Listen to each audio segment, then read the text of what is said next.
Juan capítulo 2, versículo 13. Voy a leerles versión NBI. ¿Ya lo tienen? Amén. Juan capítulo 2, del 13 al 17, versión NBI. Dice: cuando se aproximaba la Pascua de los judíos, Jesús subió a Jerusalén y en el templo halló a los que vendían bueyes, ovejas y palomas, y también a otros que instalados en sus mesas cambiaban dinero. Entonces, haciendo un látigo de cuerdas, echó a todos del templo, juntamente con sus ovejas y sus bueyes. Regó por el suelo las monedas de los que cambiaban dinero y derribó sus mesas. A los que vendían las palomas les dijo: saquen esto de aquí, no conviertan la casa de mi padre en un mercado. Y sus discípulos se acordaron de que está escrito: el celo por tu casa me consumirá. Se lo repito: el celo por tu casa me consumirá. Amén. Gloria al Señor. Quiero explicarles que de las 3 fiestas más importantes del pueblo de Israel, la Pascua quizás era la más concurrida de todas. Era tan importante que nadie podía faltar, ningún hombre.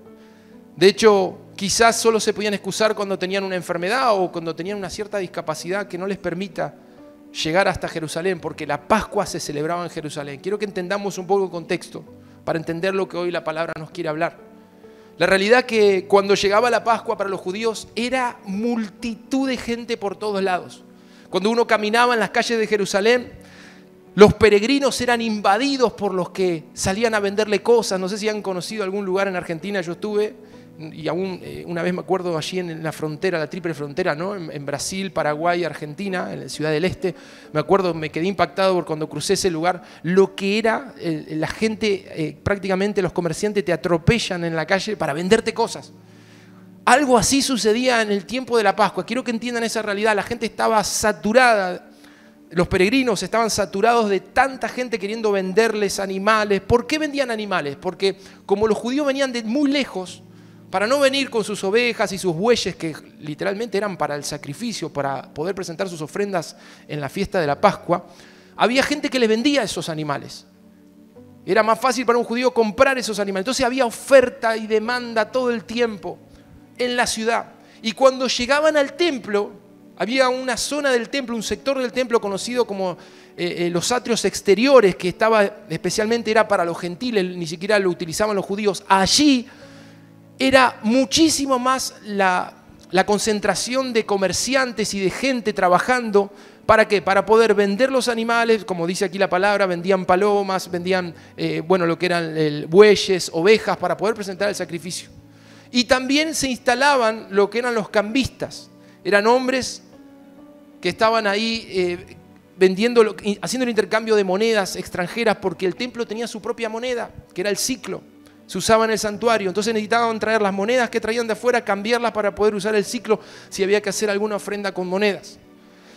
Pero fue tanto lo que creció esto, que de hecho si uno lee en los historiadores que hablan de esas Pascuas, hasta se transformó en un tiempo de gran cosecha comercial para los que estaban. Sabían que cuando venía la Pascua, comercialmente hablando, iban a vender lo que no habían vendido todo el año.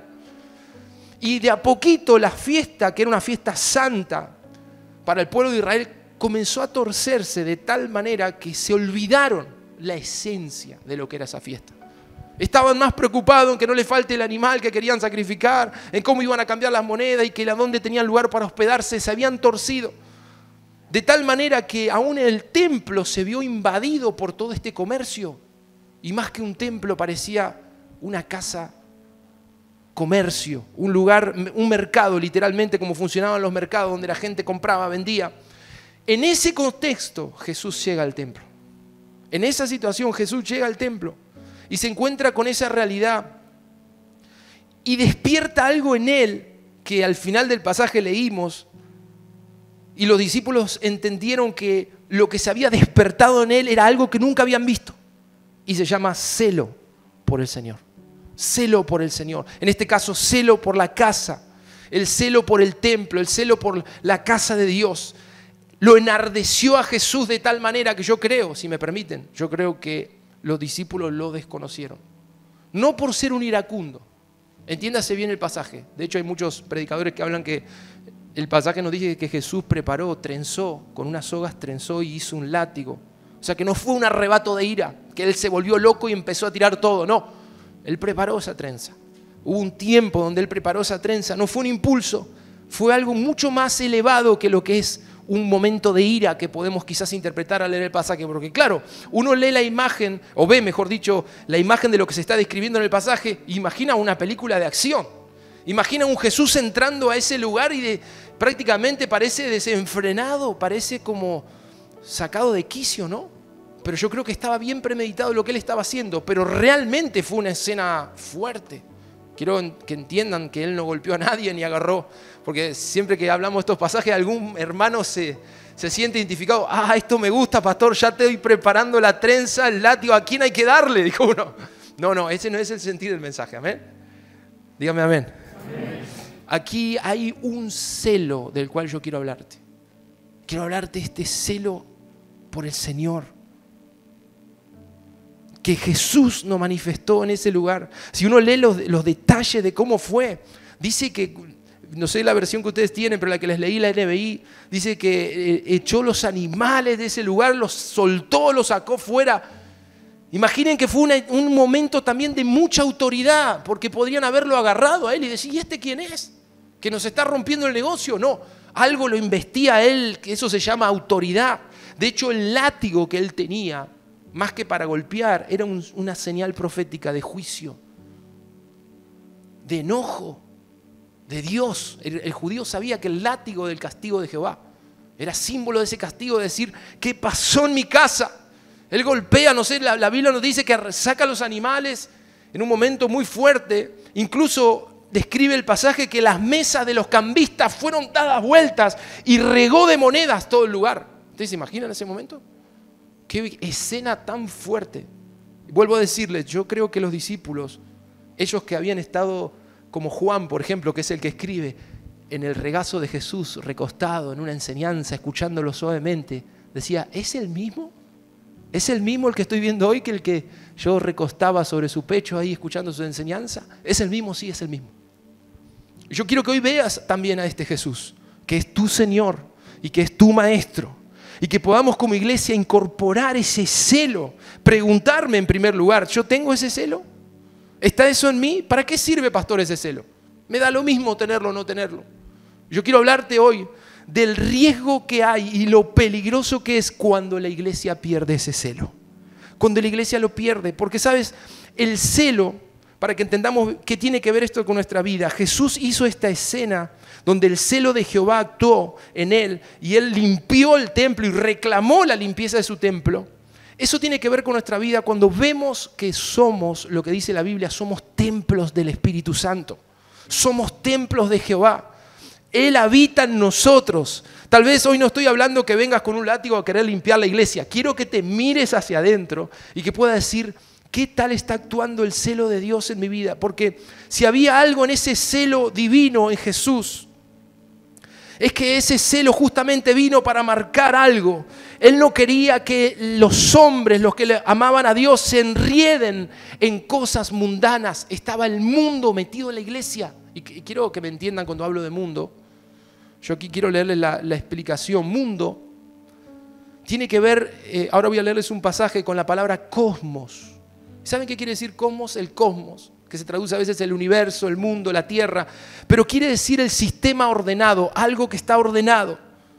Se traduce, como les digo, universo, mundo. Pero ese mundo, la Biblia muchas veces usa esa palabra cosmos para referirse a lo mundano. ¿Qué es lo mundano? Es lo que no agrada a Dios.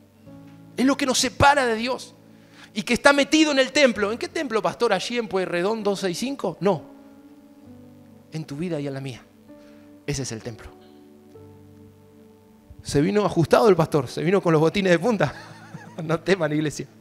Esto es bueno, diga conmigo, esto es bueno. Lo necesitamos. Lo necesitamos. Déjenme leerles una palabra específica. Juan, capítulo 15, búsquenlo por favor. Versículo 18. Quédese tranquilo, yo no traje látigo.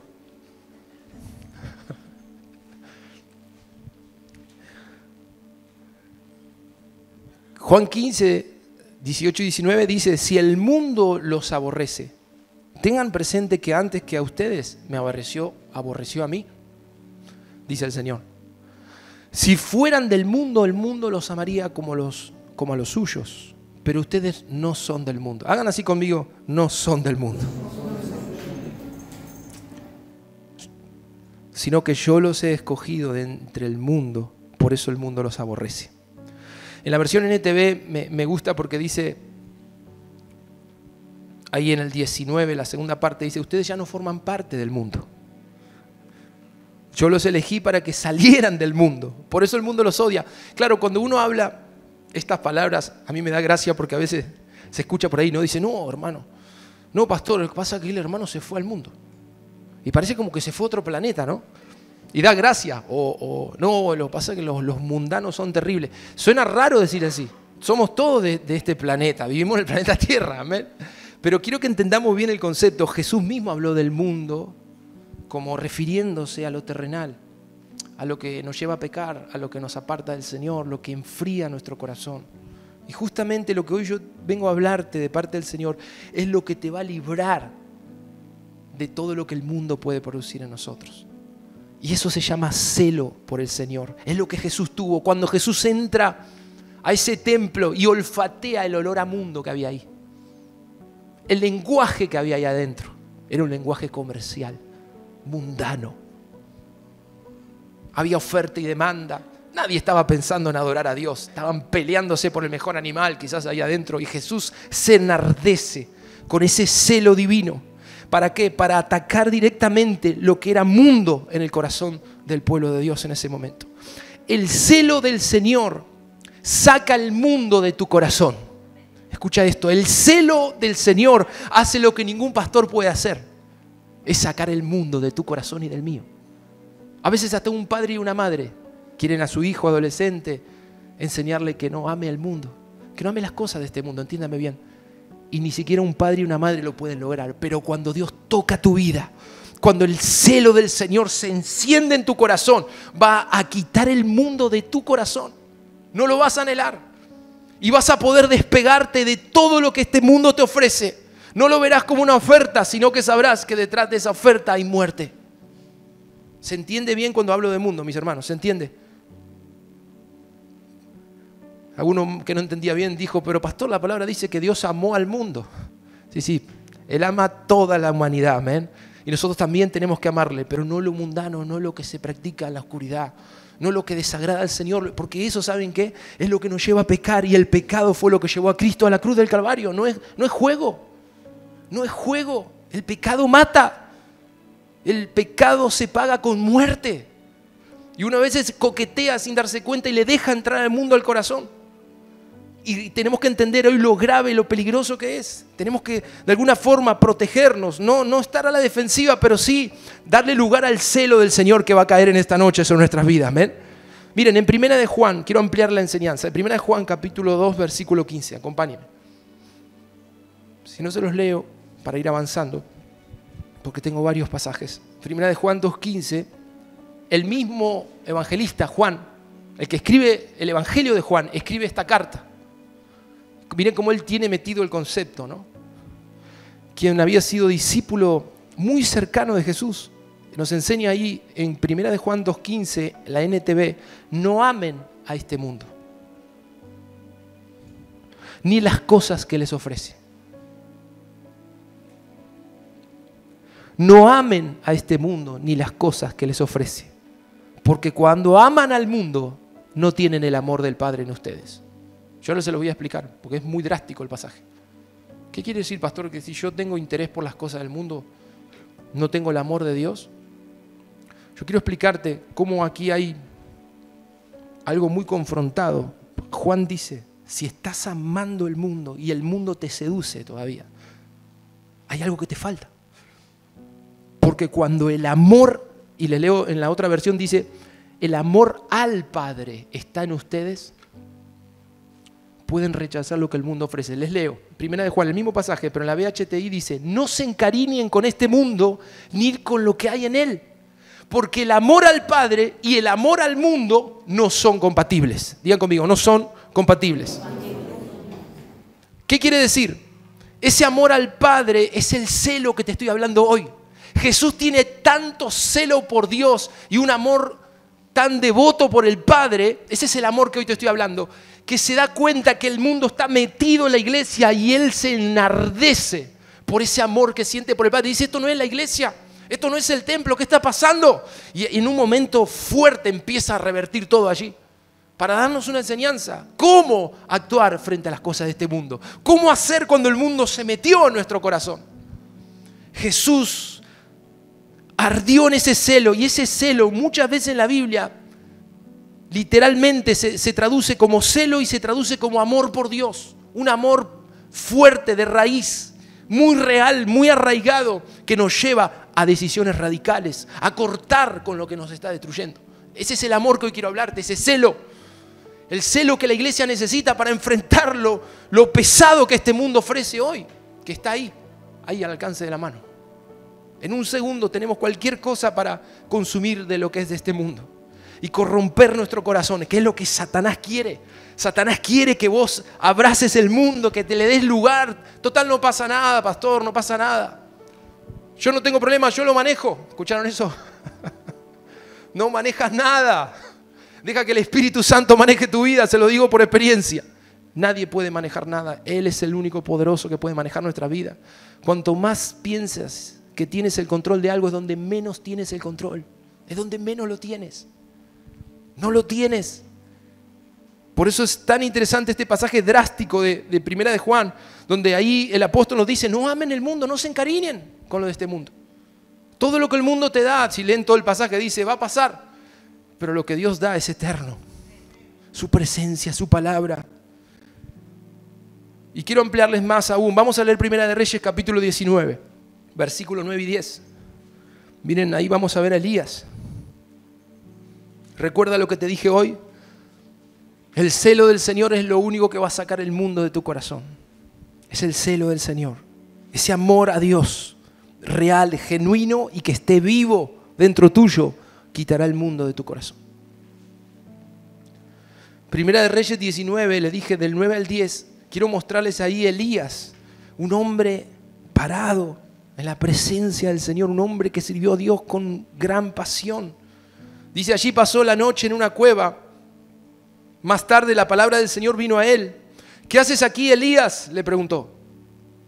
Y él respondió, miren eso. Los que tienen Reina Valera, ¿cómo dice?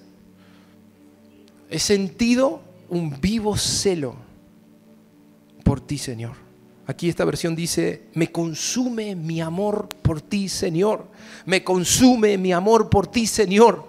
Dios de los ejércitos, los israelitas han rechazado tu pacto, han derribado tus altares y a tus profetas los han matado a filo de espada. Yo soy el único que ha quedado con vida y ahora quieren matarme a mí. Me impactó porque busqué en otras versiones, la NBB. Miren cómo dice. Dice que Elías contestó, Señor, siento un ardiente amor por ti. Hay un amor que me está quemando adentro. Es ese amor por ti, Señor, que arde dentro mío, Dios Todopoderoso. Y ¿saben cómo dice? Me duele ver cómo el pueblo de Israel ha quebrantado el pacto contigo, ha derribado tus altares, ha dado muerte a tus profetas. La BHTI dice, ardo en celo por el Señor. ¿Se dan cuenta cómo el pasaje habla de amor por Dios y de celo? Como que si fuese lo mismo. En una versión traducen, este amor que siento por ti, Señor, me enardece. Otra versión dice, el celo por ti, Señor, está ardiendo en mí como si fuera un fuego. Como si fuera un fuego. Y todo fuego puede estar alto o puede apagarse. Yo quiero que veamos simbólicamente ese fuego en nuestro corazón. Es el celo que Dios pone en tu vida para que te mantengas firme, para que no te veas seducido por las cosas de este mundo o por las cosas que hacías antes y que abandonaste. Cuando te cuesta dejar el pasado es porque ese celo se está apagando. Cuando te da ganas de volver atrás es porque ese celo se está perdiendo.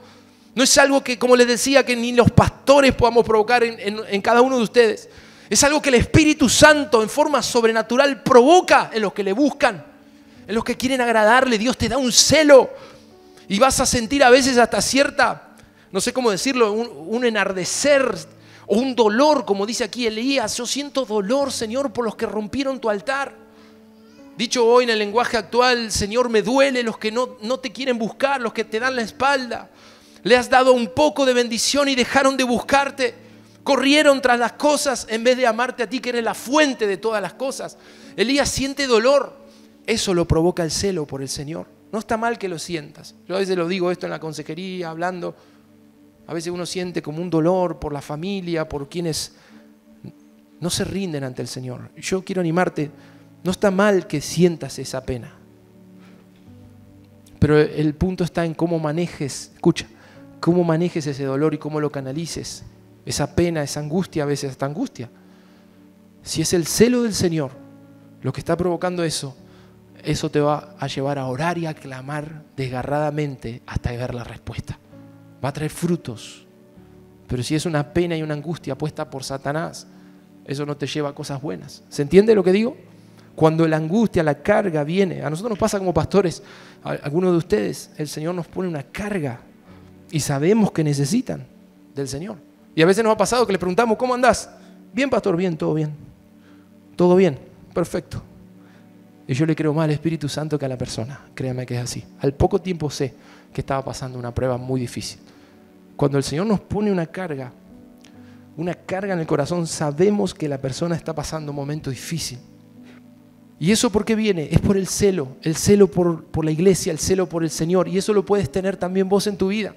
Vas a sentir esa carga por los que tenés al lado, vas a sentir esa carga como le pasó a Elías, siento pena por los que han derribado tus altares, han dejado de buscarte, aún persiguen aquí a tu pueblo, como dice Elías. Pero es importante aprender a canalizar ese celo. No por eso vas a agarrar a uno ahí del cuello diciéndole, tenés que volver al Señor. No, Dios tiene su tiempo como lo ha tenido contigo. Amén. Es cuestión de paciencia. Pero lo importante es que tienes ese celo por el Señor en el corazón, no lo has perdido. Eso es importante. Cuando te da lo mismo, si el otro se va al mundo, está perdido o no, te da lo mismo, es porque ese celo se ha perdido. Es el celo por la casa del Señor. ¿Por qué no, iglesia, tomarlo también por nuestra iglesia? Sentir celo por tu casa en el Señor. Pelear por esta iglesia, decir, Señor, es la iglesia en la cual tú me hiciste nacer de nuevo, el lugar donde yo puedo beber cada domingo. Señor, dame ese celo por tu casa, amén. No por eso se venga nadie el domingo con un látigo, no es necesario, amén. Pero sí tener ese celo, pastor, si hay que orar por Bahía, yo soy el primero en que voy a ir a orar. Si tenemos que servir, hay que trabajar, acá estoy, pastor. Hoy teníamos una invitación para disfrutar este día, pero ese hermano me va a decir, pastor, el celo por la casa del Señor me consume, acá estoy. Así se vive. Créame que esto no es fanatismo, es celo. Celo por el Señor. Y eso es celo, te lleva a un compromiso. Caso al revés, cuando el celo está apagado, no hay compromiso. No hay compromiso. Miren, ¿qué pasa cuando el celo se pierde? Y yo creo que Elías lo vivió. Busquen por favor, ya que están ahí en Primera de Reyes 18:21. Hay un momento que Elías confronta al pueblo. A mí me impacta esto, ya se los he mencionado en algún otro mensaje. Elías le dice en el versículo 21, Elías se presentó ante el pueblo y dijo, ¿hasta cuándo van a seguir indecisos? Si el Dios verdadero es el Señor, deben seguirlo. Pero si es Baal, que era un ídolo, síganlo a él. Y saben, el pueblo no dijo una sola palabra. Cuando la iglesia pierde el celo, no está definida. Cuando un cristiano no tiene celo por el Señor, pierde la firmeza ante las cosas de este mundo. Poco a poco, cada vez le da más lugar a lo del mundo. No pasa nada y le dejo entrar. Y cada vez más. Al principio podía ser una mentirita, luego se transforman en grandes engaños. Cada vez se va metiendo eso, lo del mundo, cualquier cosa. Se pierde la firmeza. La iglesia se vuelve permisiva. Una iglesia sin el celo del Señor es una iglesia permisiva. Permite que pase cualquier cosa. Se le permite todo a todos para que nadie se ofenda. Es una iglesia sin el celo por el Señor. Eso había pasado ahí en el templo. Bueno, si quieren vender, que vendan, no pasa nada. ¿Saben qué? Los historiadores dicen que los sacerdotes estaban comprometidos en el comercio de las palomas y ellos tenían un porcentaje muy grande de ganancia por las palomas que se vendían. Estaban metidos en ese negocio. Los sacerdotes, como para que Jesús no prepare el látigo, ¿no? Otra cosa que sucede cuando perdemos el celo, que nos volvemos totalmente influenciables. Escucha esto, por favor. Cuando ese celo está apagado, cualquier persona que se levanta un poco delante de ti, comienza a influenciarte. Una iglesia que está encendida en ese celo es influencia para otros. No se ve influenciada por nada, causa influencia, porque tiene una convicción y una esencia, una identidad. Somos el pueblo del Señor y caminamos con ese celo. Pregúntele a un judío hoy, si no son celosos por lo que creen y por el Dios, aunque aún no se les reveló el Mesías, en el cual vos y yo creemos. Todavía ellos no creen, no se le abrieron los ojos. Pero eso tiene un propósito, salvarnos a nosotros los que para ellos somos gentiles. Pero un judío sabe lo que es ese celo por el Señor. Están dispuestos muchas veces a dar la vida por el Dios que los liberó de Egipto, ¿no? Eso se llama celo. Y cuando perdemos este celo por el Señor es muy peligroso para nuestra identidad como creyentes. ¿Por qué? Porque terminamos diluyendo nuestra esencia, la esencia de la iglesia. Es lo que Jesús dijo cuando les leía al principio. Ustedes no son del mundo. Yo los llamé del mundo. Ustedes están en el mundo para marcar la diferencia. Iglesia, esa es la esencia. Cuando pierdo el celo por el Señor, la esencia de la iglesia comienza a diluirse. Comienza a diluirse. De tal manera que ya no causamos influencia. Es más, yo he visto muchas veces ese afán de no querer ser tan diferentes al mundo. No, pastor, es que yo no quiero que me vean muy diferente. Yo quiero ser uno más. No quiero llamar la atención. Mi hermano, si eres hijo de Dios, Jesús te eligió para marcar la diferencia. Y lo que a veces no queremos es ser diferentes. Que se entienda bien. Estoy hablando de conceptos, estoy hablando de estilo de vida, estoy hablando de convicciones. Esa es la diferencia que tenemos que marcar. Tener esa esencia es lo que el mundo está esperando de nosotros. Y a veces en nosotros está el afán de decir, no, que no se note que soy un hijo de Dios. No, que nadie sepa que voy a la iglesia. ¿A dónde vas el domingo? No, tengo una reunión. ¿Ah, una reunión de qué? Una reunión de conocidos. Mira, ¿y qué hacen? Estamos un tiempo juntos. Suena cómico, ¿no? Pero a todos nos pasa que como que nos da vergüenza. No, ¿a dónde vas el domingo? El domingo me voy a recibir del Espíritu de Dios. ¿Cómo es eso de recibir? No sabes lo que es eso. Es tremendo. Solo estar ahí, sentir su presencia. Amén. El Espíritu nos renueva. Puedes decírselo en tus palabras, obviamente, no hace falta que le prediques. Pero sí darte a conocer en tu esencia. Jesús te sacó del montón, te eligió para marcar una diferencia, para que seas la sal de la tierra, iglesia amada. Esa sal tiene que ver con el celo. ¿Saben lo que pasa cuando el celo se diluye en nosotros? Nos volvemos una iglesia insípida. No tiene sabor. No tiene sabor, una iglesia que está apagada, dormida. Nuestra vida se vuelve así, metida en nuestro andar diario, en las actividades, que el trabajo, que el estudio. Estamos como insípidos. A mí me gusta el ejemplo de diluirnos. Esa palabra me tocó y el Señor me hablaba en esto. Cuán diluida está la esencia de la iglesia. Cuán diluido el celo por el Señor, que a veces ni nos damos cuenta lo que estamos perdiendo, de cómo se va apagando ese celo. Yo recuerdo, no sé si a ustedes les pasa, si algo tan horrible es cuando alguien prepara algún jugo. ¿No les pasó? Preparan el jugo o no lo mezclaron o pusieron medio sachet y cuando sirve en la mesa uno tiene una sed y se sirve tremendo y dice, ¿quién preparó el jugo? Era exigente el pastor. ¿Por qué? Porque pusieron mucho menos de lo que tenían que poner. Eso se llama un jugo diluido, mal diluido, totalmente aguachento, no tiene sabor. ¿No les parece que a veces nos volvemos así? Que está diluida nuestra fe, nuestra esencia, al punto que nos volvemos insípidos. Fíjense en Mateo 5:13 y voy a hablarte cómo recuperar. Quiero cerrar el mensaje hablándote cómo recuperar ese celo. Aquí en Mateo, para cerrar la idea de lo insípido, Jesús dice, ustedes son la sal de la tierra, pero si la sal se ha vuelto insípida, ¿con qué se hará salada otra vez? Diga conmigo, otra vez. Pregunta el Señor, ¿con qué se hará salada otra vez? Yo hoy traigo la respuesta a esa pregunta. Por la luz de la palabra quiero compartírtelo en unos minutos. Pero saben, el pasaje termina diciendo, cuando sucede esto, Jesús dijo, ya no sirve para nada. sino para ser echada afuera y pisoteada por los hombres. ¿Sabe que yo creo que el Señor no está con un lenguaje de amenaza? No, Él está hablando lo que sucede cuando el pueblo de Dios pierde el celo. Se vuelve una iglesia que todo la pisotea. Se vuelve un cristiano que no tiene autoridad. ¿Sabe lo que pasa cuando la iglesia está insípida? No tiene autoridad. Le tiene miedo a todo. No puede marcar autoridad. Le teme a todo. Y dice aquí, esa sal es echada afuera y es pisoteada por los hombres.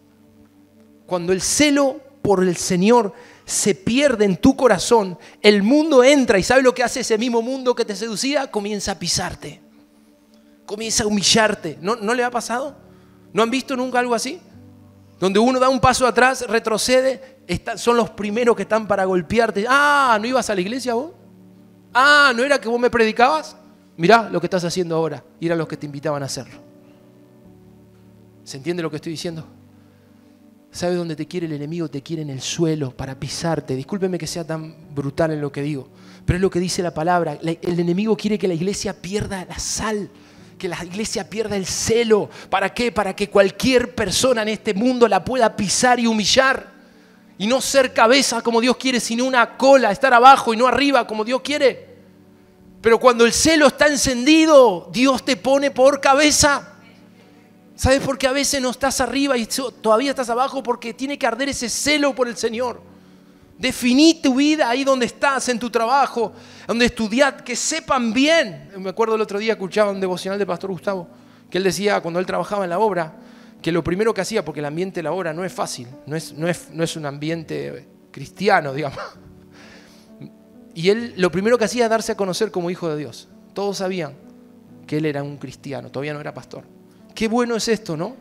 Poder, en vez de escondernos, declararnos de entrada donde estamos, yo soy un hijo de Dios.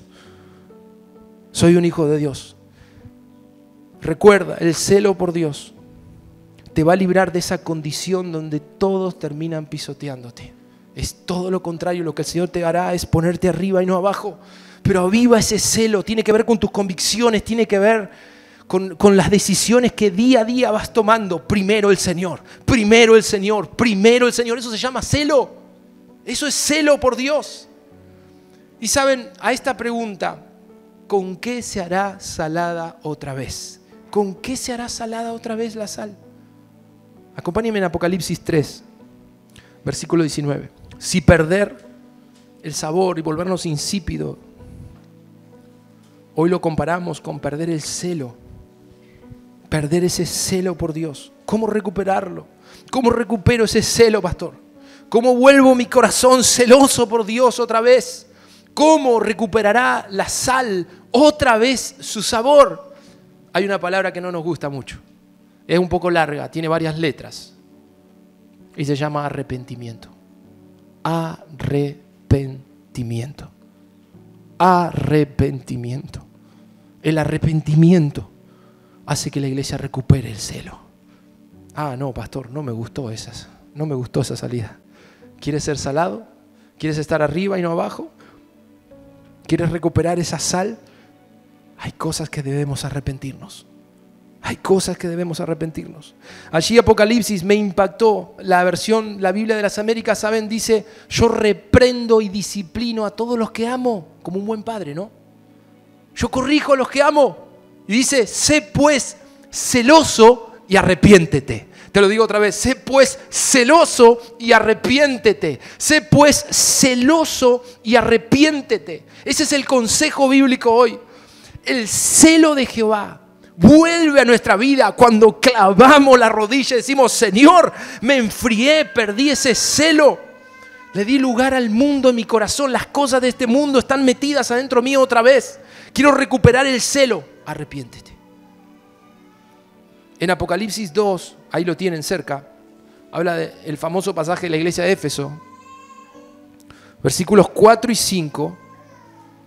Dice, tengo una cosa contra ti. Escucha, esto es tremendo. Ya no tienes el mismo amor que al principio. Qué versión esta, ¿no? Por eso recuerda de dónde has caído. Vuélvete a Dios y otra vez, haz otra vez lo que hacías al principio. Me encantó esta versión. ¿Cómo recupero el celo, pastor? Vuelve a hacer lo que hacías al principio, cuando tenías ese celo. Vuelve a hacerlo. ¿Quieren que sea práctico? Y aquí entro bien en lo pastoral. Cuando una persona se convierte al Señor y Jesús entra a su vida, son los primeros que quieren estar acá en el servicio. No se pierden un servicio ni que lo maten, porque están llenos de ese celo por el Señor.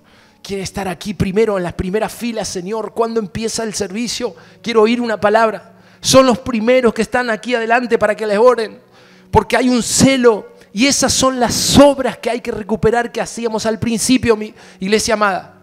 Es lo que siento hoy del Señor. A veces quizás has postergado tu tiempo de oración y has dicho, bueno, ya no es necesario que ore tanto, ya el Señor me bendijo.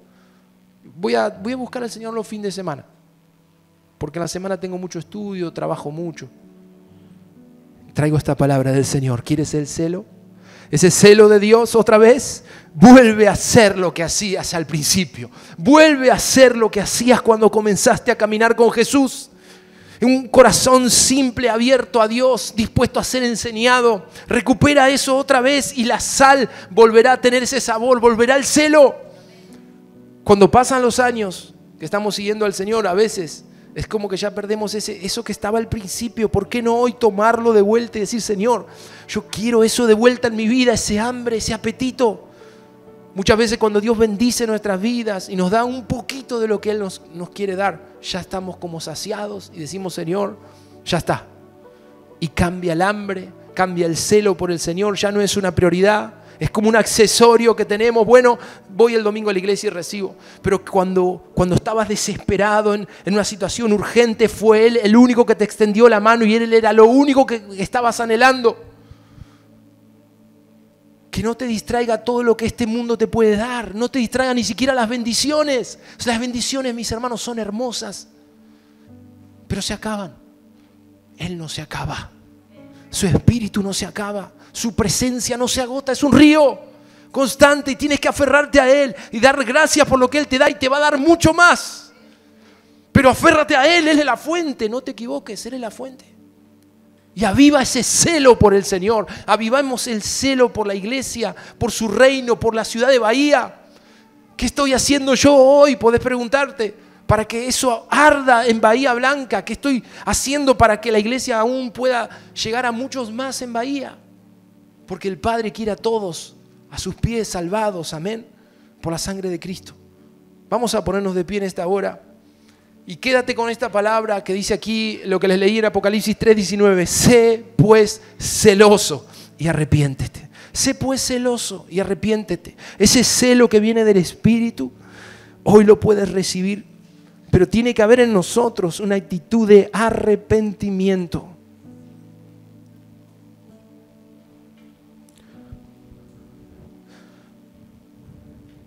Si hay cosas de este mundo que se han metido, recuerdos, deseos que se han metido fuerte otra vez en tu vida, hoy es la noche para que puedas entregárselo al Señor.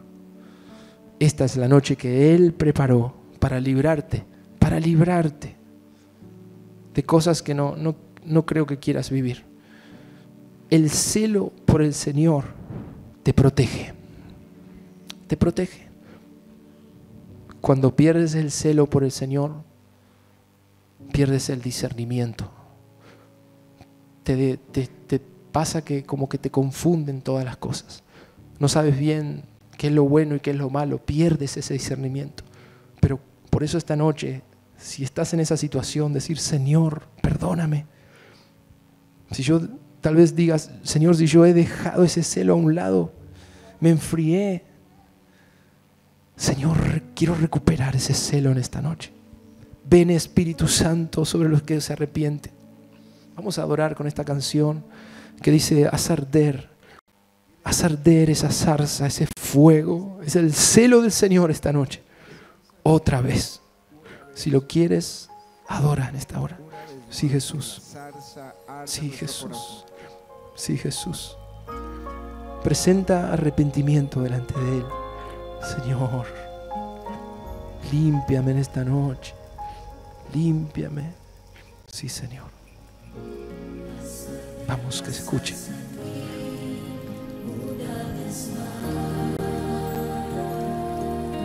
Haz arder la zarza en mí. Mi corazón es tu habitación y tu gloria mi pasión. Haz arder las zarzas.